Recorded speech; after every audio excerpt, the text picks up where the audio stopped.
Gas সংকটে চট্টগ্রামে feeling স্টেশনে যানবাহনের দীর্ঘ সারি। বিস্তারিত জানাতে এই মুহূর্তে কদমতলী এলাকায় আছেন সহকর্মী পার্থ প্রতিম বিশ্বাস। সরাসরি যাচ্ছে তার কাছে। পার্থ,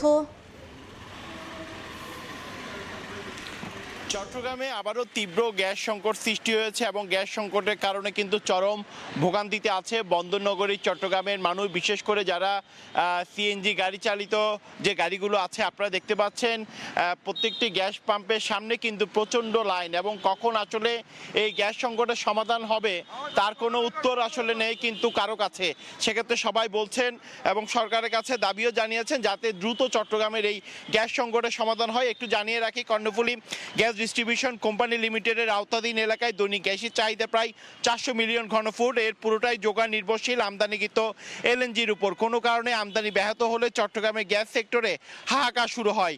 সাম্প্রতিক সময়ে সেই অবস্থা চলছে। মহেশখালীর এলএনজি টার্মিনালের সংকটের মধ্যে চট্টগ্রামের সরবরাহ 150 মিলিয়ন ঘনফুটের নিচে নেমে গেছে। ফলে শিল্প কারখানার উৎপাদন ব্যাহত হওয়ার পাশাপাশি নগরীর সিএনজি ফিলিং স্টেশনগুলোতে দীর্ঘ সারি এবং অনেক এলাকার বাসাবাড়িতেও আমরা দেখেছি দিনের বেশিরভাগ সময় কিন্তু চুলা জ্বলছে না। আমরা আছি নগরীর কদমতলী এলাকার একটি আসলে সিএনজি স্টেশনে। এখানে আসার পর আমরা যেটি জেনেছি, গতকাল রাতে তারা আজকে ভোর রাত থেকে শুরু করে আজকে ভোর 7:30 পর্যন্ত তারা গ্যাস দিয়েছে। এরপর গ্যাসের চাপ কমে যাওয়ার কারণে তারা কিন্তু আর গ্যাস দিতে পারছে না।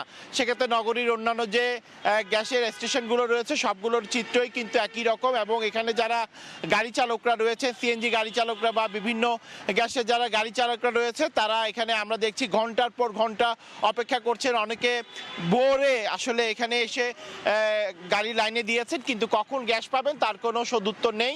এখানে যারা গ্যাস পাম্পের মালিকরা রয়েছে তারাও আসলে বলছেন কখন গ্যাস আসবে সেটি তারা জানে না। যদি গ্যাসের চাপ বাড়ে তাহলে তারা যারা গাড়ি চালক রয়েছে তাদেরকে তারা গ্যাস দিতে পারবেন।